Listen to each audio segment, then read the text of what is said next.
Қызыр атаның қиссасы. Қызыр атаның есімі жасыл деген мағынаны білдіреді. Асқан жері гүлденіп жасыл желекке бөленетін болғандықтан оны осылай атаған.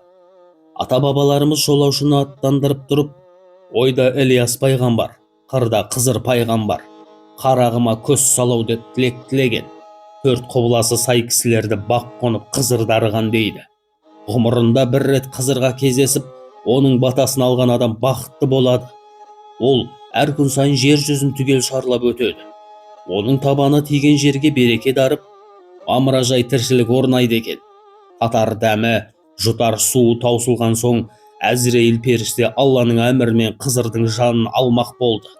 Сонда Қызырдың екі көзінен 6 тарам жас ағып, жылайды. «Ей, Қызыр, неге жыладың? Өлімнен қорқасың ба?» деп сұрады періште. Қызыр: «Жоқ, қорықпаймын. Өлсем Құдайды мақтаудан тыйылып, адамдарға жақсылық жасаудан мәңгілікке айырыламын» деді. Ұлық Алла: «Қызыр рас айтады. Оның осы адал ниет үшін оған ақырға дейін ғұмыр бердім» деді. Ұлық Алла оған шексіз ілім берді. Ол Құдайдың рұқсатымен әулие әнбиелерге ілім үйретті.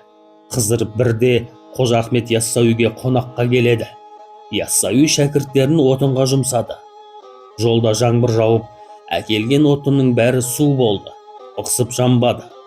Сүлеймен есімді шәкіртінің ғана отыны құрғақ екен. Асты соның отынымен пісірді. Қызыр: «Ұлым, сенің шөпшегің неге құрғақ?» деді. Бала: «Мен отынды шапанымен орап, су тигізбей әкелдім» деді. Баланың зеректігіне риза болған Қызыр: «Балам, сенің атың хәкім болсын. Алла саған хикмет берсін» деп бата беріп, оның аузына түкірді. Содан бастап Сүлеймен хикметке жүйрік болды. Құранның мағыналы сырларын өлеңге қосып жырлады. Ел жұрт оның хикметтерін жаттап, Құранға сауаты ашылды. Содан бері сыйлы қонақтарға сәбидің аузына түкірту дәстүрі пайда болды. Жақсыдан шарапат, жаманнан кесапат деген сөз осыдан қалыпты.